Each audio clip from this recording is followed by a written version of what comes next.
Seninle barıklasın kalbim, yüreğim. Gel sana gel. Seninle barıklasın kalbim, yüreğim. Baştan mehrem hemra olun, dostum sen.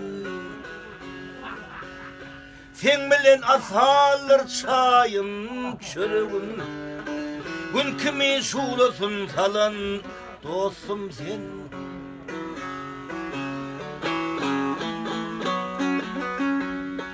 Sen bilen bir kuşap merden bilimi, sen bilen bir kuşap merden bilimi.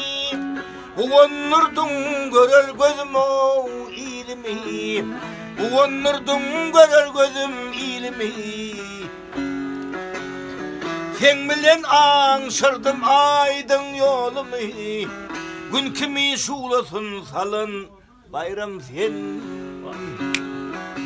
Azam olmaz. Sen bilen zahmetimden almadı.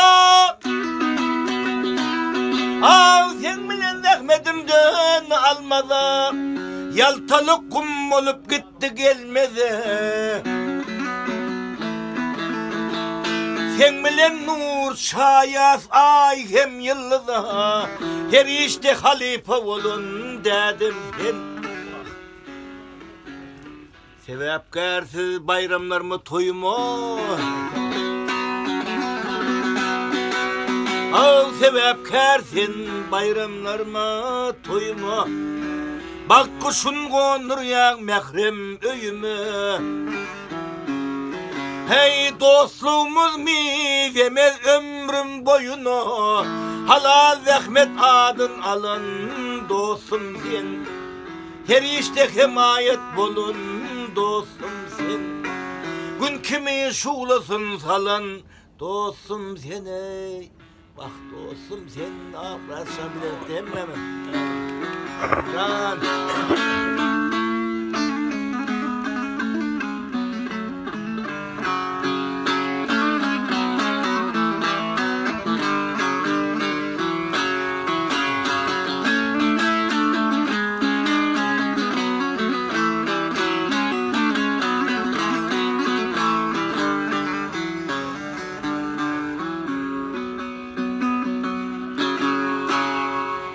Sen ku. Sağ ol, gel sen. Sağ ol. Allah berekallah.